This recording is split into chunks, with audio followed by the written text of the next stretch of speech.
आप सभी का आपके अपने यूट्यूब चैनल आरजीएस में और हमेशा की तरह आज भी हाजिर हैं आप सबके बीच डेली करंट अफेयर्स के प्रोग्राम में। चलिए सेशन की शुरुआत करते हैं। और सेशन की शुरुआत से पहले यदि आप चैनल पर नए हैं तो चैनल को सब्सक्राइब कर लें, साथ ही साथ अन्य लोगों तक भी शेयर करें, बेल आइकन को भी दबाएं ताकि अन्य महत्वपूर्ण खबरें आप तक समय पर पहुंचती रहें। चलिए आज के लिए आपका पहला प्रश्न, भारतीय राष्ट्रीय कला एवं सांस्कृतिक विरासत न्यास इंटैच की स्थापना कब हुई?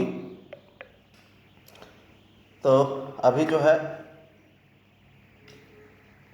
इसके हेड चुने गए हैं, इसलिए चर्चा का विषय है। और इसकी स्थापना 1984 में हुई थी, इसलिए राइट आंसर हमारा सी हो जाएगा।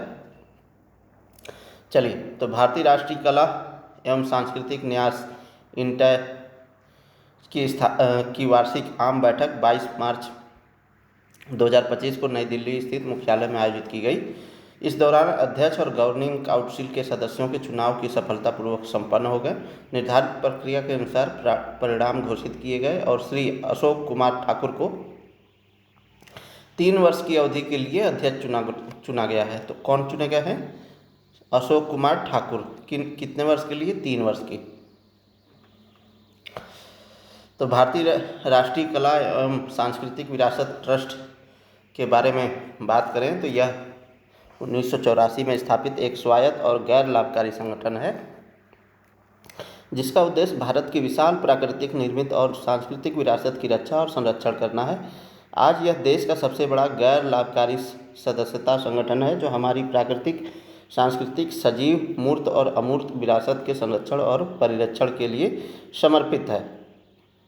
इसे दुनिया के सबसे बड़े विरासत संगठनों में से एक माना जाता है, जिसके देश भर में 228 से अधिक अध्याय हैं। इंटैक मूलतः एक स्वयंसेवक आधारित संगठन है और देश भर के शहरों, कस्बों और गांवों में इसकी शाखाओं के नेटवर्क में कार्यरत उत्साही स्वयंसेवक देश की विशाल सांस्कृतिक विरासत के बारे में जागरूकता फैलाने के लिए काफ़ी हद तक जिम्मेदार हैं।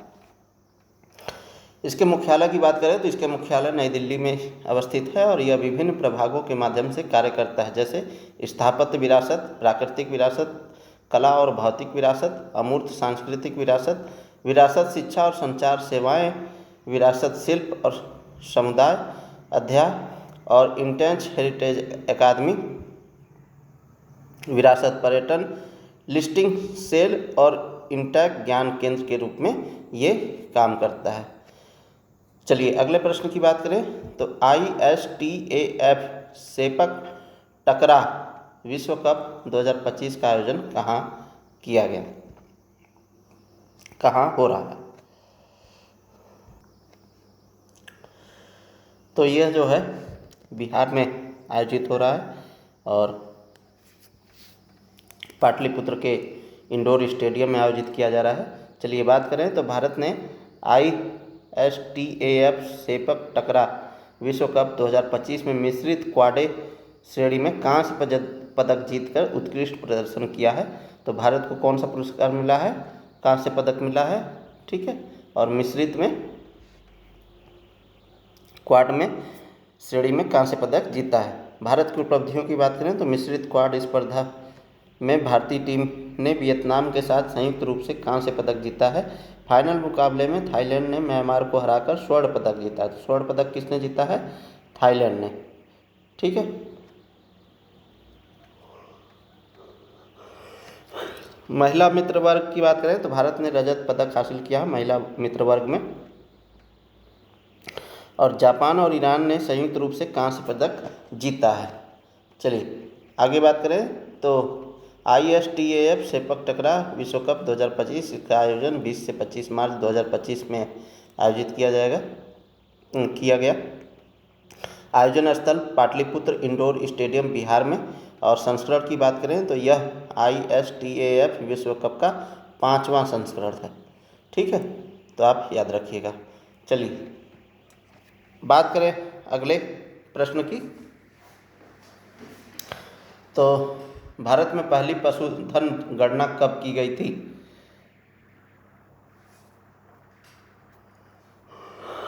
पशुधन गणना जो है पहली बार 1919 में की गई थी और अभी जो है वर्तमान में 21वां पशुधन गणना की रिपोर्ट आने वाली है। तो जब आएगी तो हम उस पर चर्चा करेंगे। फिलहाल हम इस प्रश्न की ओर बढ़ते हैं। तो पशुधन गणना पशुपालन और डेयरी विभाग का एक नियमित पंचवर्षीय अभ्यास है, यानी हर 5 साल में यह गणना की जाती है। पहली पशुधन गणना वर्ष 1919 में की गई थी और 20वीं पशुधन गणना 2019 में पूरी हुई थी। 21वीं पशुधन गणना की शुरुआत आरंभ की बात करें तो 25 अक्टूबर 2024 से की जा रही है और इसकी संभावित तिथि 31 मार्च 2025 बताई जा रही है। कुल गिने जाने वाली प्रजातियां कितनी हैं? तो इसमें 15 प्रजातियों का गणना किया जाता है। इसमें कौन कौन से पशु शामिल होते हैं? तो भैंस है, बकरी है, भेड़ है, याक है, मिथुन है, कुत्ता है, खरगोश है, सूअर है, घोड़ा है, टट्टू है, गधा है, खच्चर है, ऊँट, हाथी और मुर्गी है। ठीक है। बात करें इसके उद्देश्यों और लक्ष्यों की, क्यों किया जाता है पशुधन की गणना? तो नीति निर्माण में यह सहायता करता है, पशुधन और नस्लों के रुझानों का आकलन करता है, संरक्षण और प्रजनन के उद्देश्य से भी की जाता है, देसी और विदेशी नस्लों का डेटा एकत्र करना, पशुधन कल्याण यानी सरकारी योजनाओं और पहलों के लिए महत्वपूर्ण इनपुट प्रदान करना, ये प्रमुख उद्देश्य हैं। अगले प्रश्न की बात करें तो हाल ही में जापान, चीन, दक्षिण कोरिया के बीच त्रिपक्षीय सहयोग पर बैठक कहाँ आयोजित की गई? तो ये जो है कहाँ आयोजित की गई? टोक्यो में की गई। चलिए बात करें तो व्याख्या की तो जापान, दक्षिण कोरिया और चीन विदेश मंत्रियों ने टोक्यो में ऐतिहासिक बैठक की। इस बैठक में तीनों देशों के विदेश मंत्रियों ने वैश्विक अनिश्चितता के बीच पूर्वी एशियाई सुरक्षा और आर्थिक मुद्दों पर साझा आधार तलाशने की आवश्यकता पर सहमति व्यक्त की।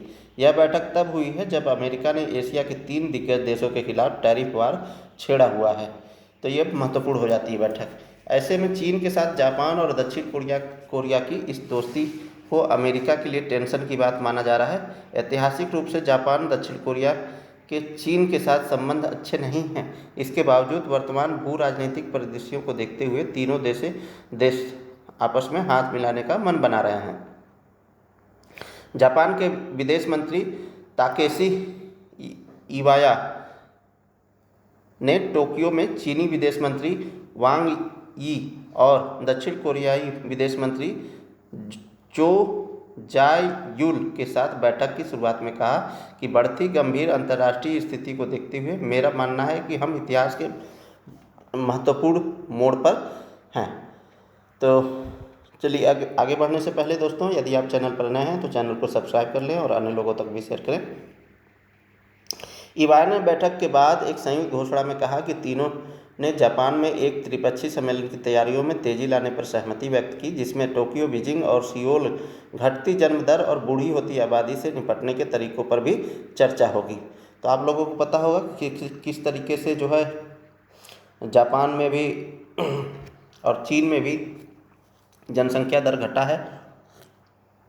हालांकि अब चीन जो है 2 चाइल्ड पॉलिसी ला चुका है, लेकिन इसके पूर्व 1 चाइल्ड पॉलिसी लाया था, जिसके कारण वहाँ पर जनसंख्या दर घटी थी, मतलब जो बच्चे थे उनकी जनसंख्या घटी थी। वही स्थिति जो है जापान की भी बनी हुई है और वहाँ पर लोग जो है किराए पर हायर करते हैं लोगों को बातचीत करने के लिए। तो ये वहाँ की प्रमुख समस्या है। वृद्ध पीपल ज़्यादा है वहाँ पर जापान में। 2023 के बाद से देशों के विदेश मंत्रियों की यह पहली बैठक ऐसे समय हो रही है जब अमेरिकी राष्ट्रपति डोनाल्ड ट्रंप दशकों पुराने गठबंधनों को खत्म कर रहे हैं, जिससे चीन के लिए पारंपरिक रूप से वाशिंगटन के साथ जुड़े देशों के साथ घनिष्ठ संबंध बनाने का द्वार खुल सकता है। अगर ऐसा होता है तो यह एशिया में अमेरिका के लिए अब तक सबसे बड़ा झटका होगा। इससे चीन के खिलाफ अमेरिका की सबसे बड़ी कूटनीतिक हार भी मानी जाएगी और ट्रंप प्रशासन को इसका परिणाम भी भुगतना पड़ेगा। इस बैठक में चीनी विदेश मंत्री योंग यी ने कहा कि हमारे तीनों देशों की संयुक्त जनसंख्या लगभग 1.6 बिलियन है और इसका आर्थिक उत्पादन $24 ट्रिलियन से अधिक है। हमारे विशाल बाजारों और महान संभावनाओं के साथ हम महत्वपूर्ण प्रभाव डाल सकते हैं।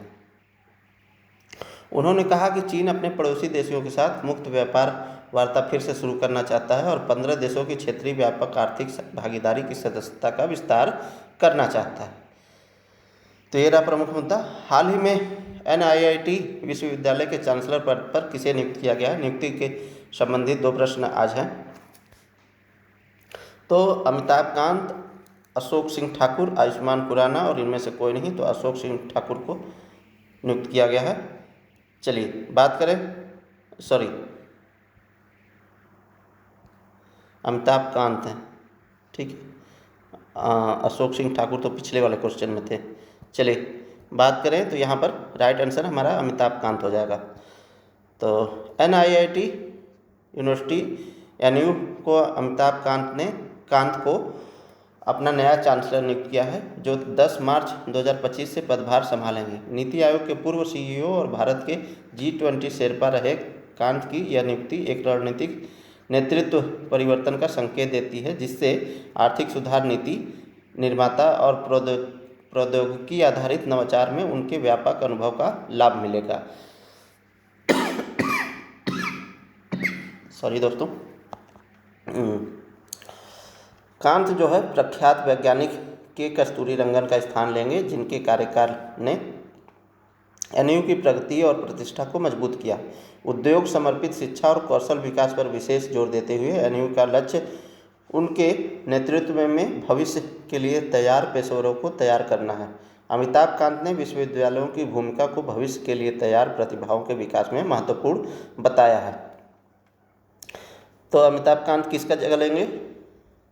के कस्तूरी रंगन जी का स्थान लेंगे। NU के उद्योग समर्पित शिक्षा मॉडल और कौशल विकास पर विशेष ध्यान दिया गया है। विद्यालय के 700 प्लस उद्योग भागीदार, जिनमें IBM, ITC, मॉर्गन स्टैनली और डेलाइट शामिल हैं। छात्रों के लिए 100% प्लेसमेंट रिकॉर्ड हासिल किया जाता है इसमें। चलिए अगले प्रश्न की बात करें तो हाल ही में केंद्रीय जल शक्ति मंत्री CR पाटिल ने, किसने? केंद्रीय जल शक्ति मंत्री कौन है? CR पाटिल ने राष्ट्रव्यापी कैच द रेन 2025 अभियान की शुरुआत कहाँ से की है? तो इन्होंने जो ये शुरुआत की है हरियाणा के पंचकुला से की है, इसलिए राइट आंसर हमारा डी हो जाएगा। कैच द रेन 2025 का शुरुआत।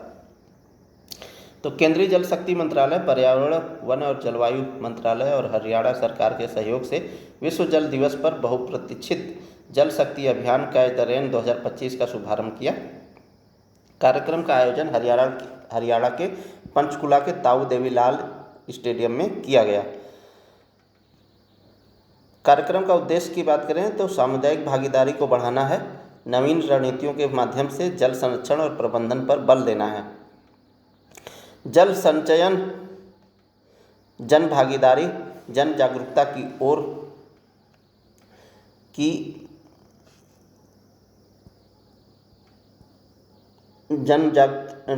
की ओर यह अभियान जलवायु परिवर्तन और बढ़ती जल चुनौतियों के मद्देनज़र जल सुरक्षा, वर्षा जल संचयन और भू जल भरण के महत्व को रेखांकित करता है। गर्मी के दिनों में देखते होंगे दोस्तों आप लोग कि देश भर में बहुत से ऐसे शहर होते हैं, बहुत से ऐसे टाउन होते हैं जो जल तनाव की स्थिति से गुजरते हैं। अब जल तनाव क्या है आप ये सर्च कीजिएगा इंटरनेट पर और बताइएगा कमेंट बॉक्स में, ठीक है। तो यह देश भर के 148 जिलों पर ध्यान केंद्रित करेगी और ये हमने पहले भी बता रखा है डेली करंट अफेयर के प्रोग्राम में, तो यहाँ पर स्किप करना है, आप कमेंट बॉक्स में बताइएगा। इससे जल संसाधनों के स्थायी प्रबंधन को सुनिश्चित करने में सरकारी एजेंसियों, समुदायों और हितधारकों के बीच अधिक तालमेल को बढ़ावा मिलेगा। श्री पाटिल ने कहा कि जल शक्ति अभियान कैच द रेन 2025 का उद्देश्य जल संरक्षण के लिए राष्ट्रव्यापी जागरूकता और कार्रवाई को बढ़ावा देना है, जिससे हर बूंद अनमोल के सपने को साकार किया जा सके। तो इस बार की जो विषय है या थीम है हर बूंद अनमोल है, ये याद रखिएगा कैच द रेन का। अभियान सभी नागरिकों के अभिनव समाधानों और जमीनी स्तर की भागीदारी के माध्यम से भारत के जल भविष्य को सुरक्षित करने में मिलकर काम करने का आह्वान करता है। श्री पाटिल ने कहा कि कार्यक्रम का उद्देश्य सामुदायिक भागीदारी और नवीन रणनीतियों के माध्यम से जल संरक्षण और प्रबंधन पर बल देना है। जल का महत्व क्या है, इसी की जागरूकता के लिए सरकार काम कर रही है और पानी की आपूर्ति के लिए दूसरे राज्यों का ध्यान रखा जा रहा है। बात करें तो जल शक्ति अभियान यानी कैच द रेन की, तो यह भारत सरकार की जल शक्ति मंत्रालय द्वारा संचालित एक प्रमुख पहल है। इसका उद्देश्य वर्षा जल का अधिकतम संचयन और संरक्षण करना है ताकि जल पुनर्भरण हो सके। और इसकी शुरुआत की बात करें तो 2021 में इसकी शुरुआत की गई थी कैच द रेन अभियान की, यानी जल शक्ति अभियान के तहत कैच द रेन अभियान की शुरुआत कब की गई थी? 2021 में।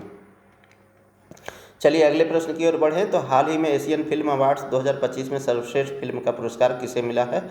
तो article 370 Bhool Bhulaiyaa, Laapataa Ladies, All we imagine as Light. तो All we imagine as Light को यह पुरस्कार मिला है। कौन सा? एशियन फिल्म अवार्ड्स 2025 सर्वश्रेष्ठ फिल्म पुरस्कार मिला है। ठीक है। तो हांगकांग के जीकू सेंटर में 16 मार्च को आयोजित 18वें एशियाई फिल्म पुरस्कार 2025 में फिल्म निर्माता पायल कपाड़िया की बहु प्रशंसित film all we imagine as light और साहना गोस्वामी अभिनीत और संध्या सूरी निर्देशित फिल्म संतोष ने शीर्ष सम्मान अर्जित किया है। टेकी के मेथ यानी जापान, ब्लैक डॉग चीन और हक्स हुमा दक्षिण कोरिया और Twilight of the warriors wild in Hong Kong उन फिल्मों में शामिल थी जिनके साथ इस फिल्म ने प्रतिस्पर्धा की थी। अपनी आधिकारिक वेबसाइट पर एशियाई फिल्म पुरस्कारों ने विजेताओं की सूची साझा की है। कपाड़िया के अनुसार हांगकांग जैसे सिनेमा के लिए अद्भुत ग्रह में उनकी फिल्म के लिए पहचाना जाना एक अनूठा अनुभव है।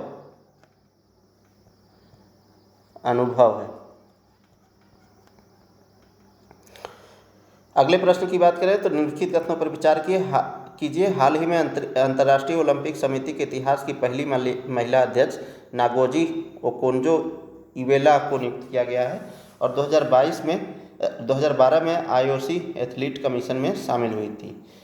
तो उपयुक्त कथन में कौन सा या से कथन सही है? तो यहाँ पर केवल 2 कथन सही है। यहाँ पर नागोजी ओकोंजो-इवेला को नियुक्त नहीं किया गया है। चलिए इसकी व्याख्या को देखें तो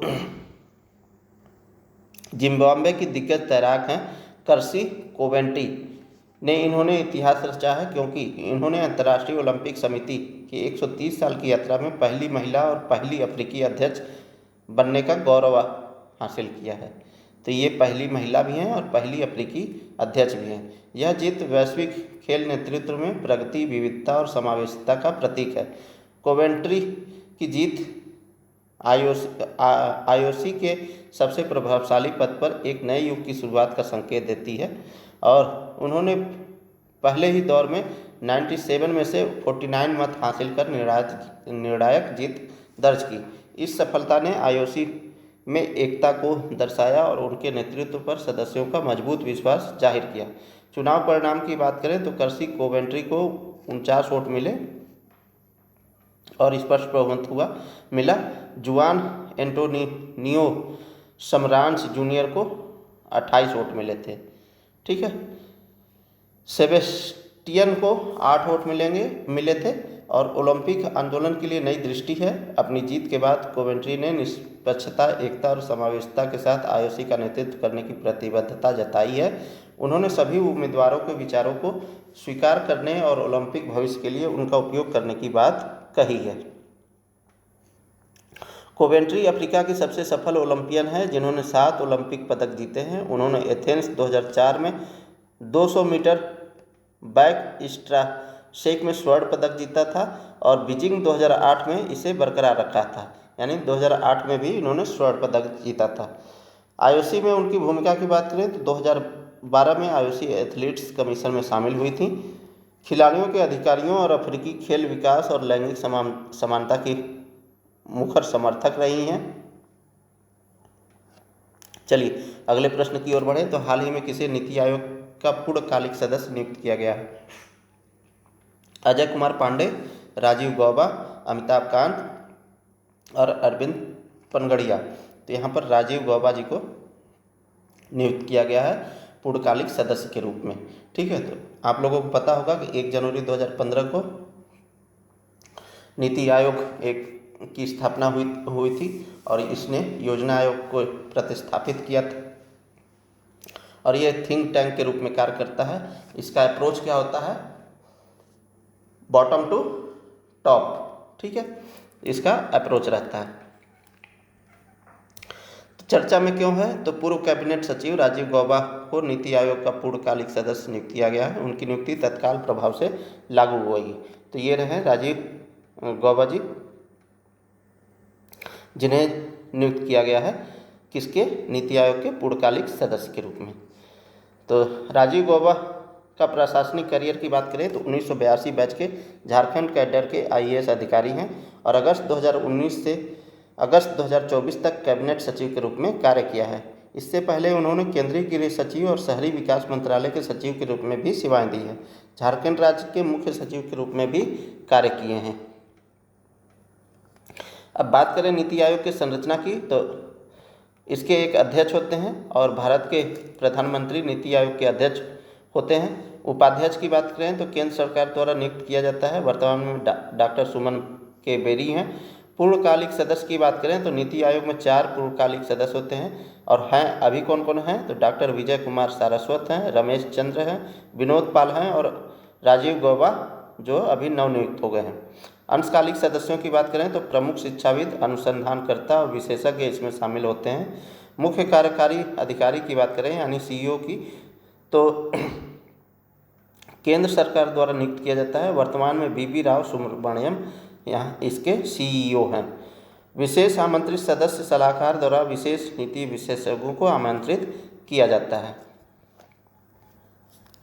इसमें गवर्निंग काउंसिल की बात करें तो सभी राज्यों के मुख्यमंत्री इसमें शामिल होते हैं और केंद्र शासित प्रदेशों के उपराज्यपाल और केंद्र सरकार के कुछ मंत्री गवर्निंग काउंसिल में शामिल होते हैं। तो ये था दोस्तों आज के लिए करंट अफेयर का प्रोग्राम और उम्मीद करते हैं आप लोगों को सेशन पसंद आया होगा। एग्ज़ाम की दृष्टि से आपके लिए डेली करंट्स का प्रोग्राम हम लाते रहते हैं और आप लोगों से बस यही अपील है कि आप लोग अपनी तैयारी को गति देते रहिए, धीरे धीरे ही सही अपने तैयारी को आगे बढ़ाते रहिए। आगामी जो UPSC का एग्ज़ाम है, उसके बाद RO का एग्ज़ाम है, UP RO का, UP PCS का एग्ज़ाम है, तीनों के लिए समान रूप से उपयोगी है। साथ ही साथ देश और प्रदेश के अन्य जो प्रतियोगी परीक्षाएं होती हैं उनके लिए भी ये करंट अफेयर्स समान रूप से उपयोगी है।